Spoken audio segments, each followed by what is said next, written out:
more lightness into my work, more fun and movement. It's amazing how even short piece of work, how it can be deep and how important it can be. I'm asking the questions and you in your head, you are rearranging all the internal roles. Your message to the viewers. Find the relaxation, find the hope, find the healing.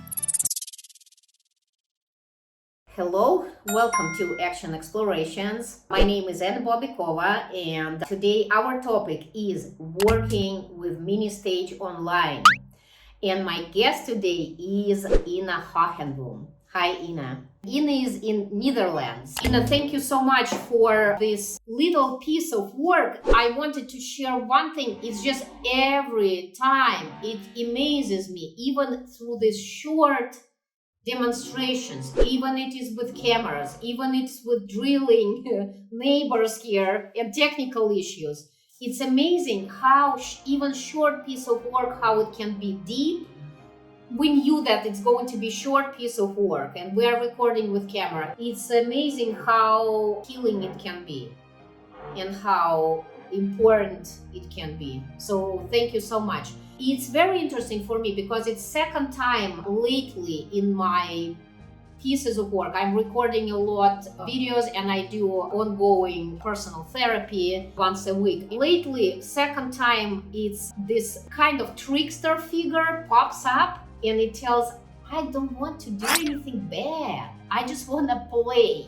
It's like I need to do more work on exploring that because I'm not a bad guy. I'm not bad part of you. I just want to play. That's all what I want. But it's like kind of like, it's like masking into bad guys. Just like, okay, I need to provoke you, like I just want to play. You don't pay attention to me. Like, let's play.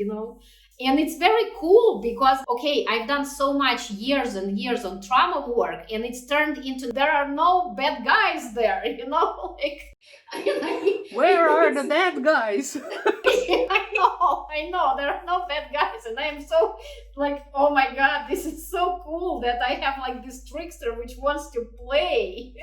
So luckily this figure is still here and still putting his energy into wanting to play. Yes. Mm-hmm.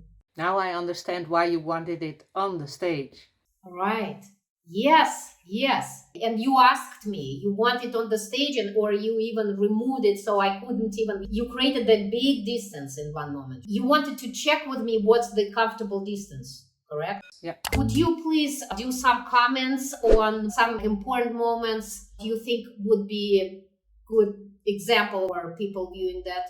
Well, first of all, the difference between psychodrama alive and this is I've asked you to put a figure for yourself on the stage. It's a different kind of psychodrama. It's a sort of mirroring position while working online this way. And I asked you to take your child on the stage because your son is just a few months old, so you're really connected to him. So you are yourself, but you are so much connected to your son. So I thought that was important to put on the stage. I could have let you role reverse with your son. For long drama, you would be, for real work, you would, of course, role reverse me with son. Yes. So to check the importance of your connection. So that's what you can do if you have more time. So I asked you to choose someone for the yoga teacher and you were already so spontaneously talking about what this yoga teacher wanted from you. So I decided, let's role reverse. So you are an easy role reverser. The yoga teacher, she said something which was reassuring. Like, I don't want you to come every day, but once in 2 weeks is also enough. So I like that. That's why I wanted you to role reverse back and receive that message. So there was already a relaxation after this role reversal. But then I heard the critical voice in your story, the story of the beginning. So I asked you, is this reassuring enough or shall we put the critical voice on stage? And you wanted it. And that is the same with live psychodrama. You just want to check where is the most comfortable distance between the protagonist and this critical voice. Then you need your clinical view, because sometimes protagonists tell you that they merge, that they are so close together. That is where you're going to play as a director and as a clinical worker. You just want to decide, like, yeah, is that okay? Is that healthy to put them so close together? Or how can, and that will be a lot of work. Like, how are we going to handle this distance? Yeah. And where do I step in as a director, protecting your protagonist? Because if they merge with a perpetrator, it will not be a good experience. So you have to use your clinical perception to manage this process and the distance between the two. And that is why I showed you, like, yeah, you can put the critical voice closer, you can put it a little bit more further away. That is the most important thing I want to stress for people who are going to work with difficult material. The main thing from what we did, I'm asking the questions, and you in your head, you are like rearranging all the internal roles you are having. And I was thinking at a certain moment, so maybe we're not going to have some sort of solution or some satisfying learning for further on the road. But then you came up with your solution, and you want to recall the desire for playing. You want to recall that the critical voice is not only critical, it just wants to play. You want to recall. And then I thought, we're gonna pick an object for that. And then you you embodied the feeling a little bit more than just thinking about it. So you embodied it, you choose an object to represent that, and you felt a relief. You felt that the picture is complete like this, and you felt a relief. So that is the embodiment of your realization. What I noticed that you always checked with me the correct spot where I want to put the figure. You were always checking. You want it here, you want it here, you know, like, what is the distance? You were making sure. From my perspective, it feels like you were making sure that it is exactly the correct spot where I want it to be. That connects to the theory that Moreno explained. It is the world of the protagonist. I want to exactly enter into the world of the protagonist. So the protagonist feels like, this is my world, and this is my journey, and this is how I have to deal with life. And also, this is where my spontaneity can arise. And then you can feel like, this is my solution. As a protagonist, you feel that it's my solution. It's not an advice, or it's not a rule, or it's not like, you have to do this like your yoga teacher. Right. It's like this solution came up from it's real, it's mine. I am a psychodramatist. I am a trainer, educator, practitioner in psychodrama. It's a mouthful. And I like to work with psychodrama. So that is the philosophy of what I'm doing, why I'm doing the things I'm doing, are mostly connected to psychodrama, to the theory about spontaneity, creativity, working with roles, facilitating, like we did today, facilitating to enter into the world of the protagonist. I like doing that. I have a deep feeling about it, that this is the correct thing for me to do, and the most fun thing for me to do, because I also have a lot of fun while doing it. When people are looking at their problems, they seem to feel like a heavy and sometimes dark places. So I like to add some more lightness into my work, more fun into my work, and movement into my work. I know I move a lot, and I know that this is the way I am a role model for other persons. I co-regulate with people in the movement, doing funny, crazy things, to just go to spontaneity.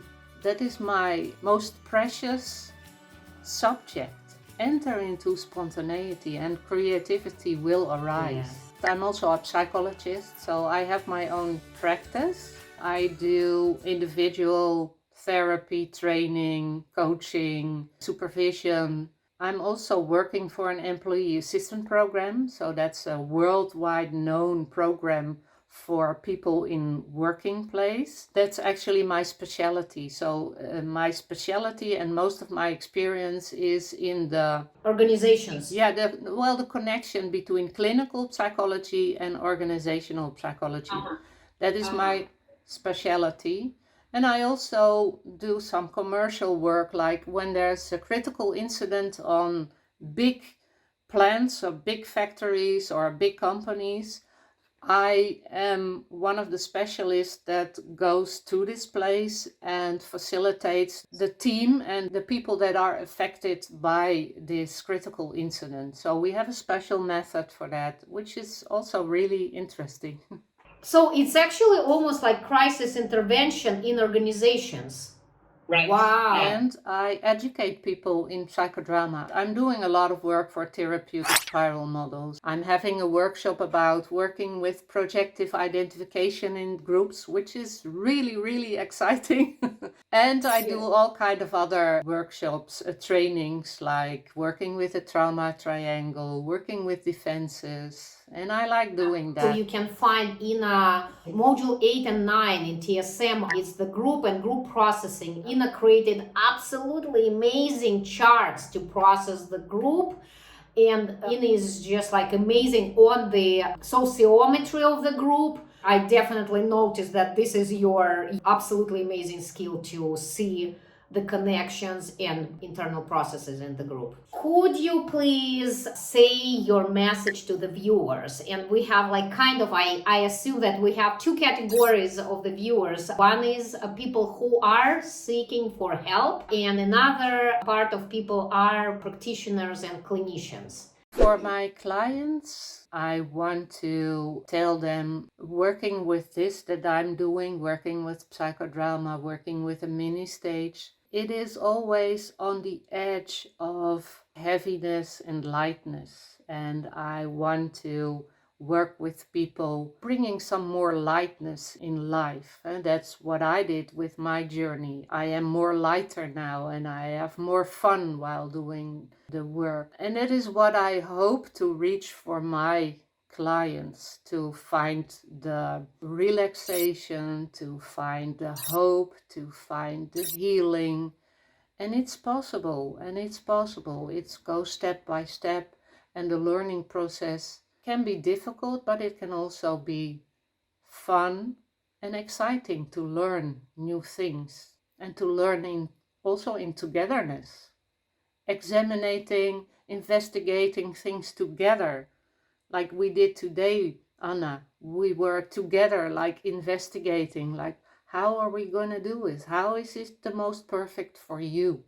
And for clinicians who want to work with psychodrama, who want to work with the mini stage, I would say, go and find a good teacher, and a teacher that helps you exercise a lot, because doing psychodrama is a long way of learning skills, refining your skills, and just building up your experience. And I hope people will have as much fun learning to do it, but also as much fun as I'm having now. Like, my work is my fun. Thank you so much, Ina. It was such a great time with you. I really, really enjoyed it. And my little personal work and generally interview. Thank you so much for doing this. And guys, thank you for watching, and see you in the next video. Namaste.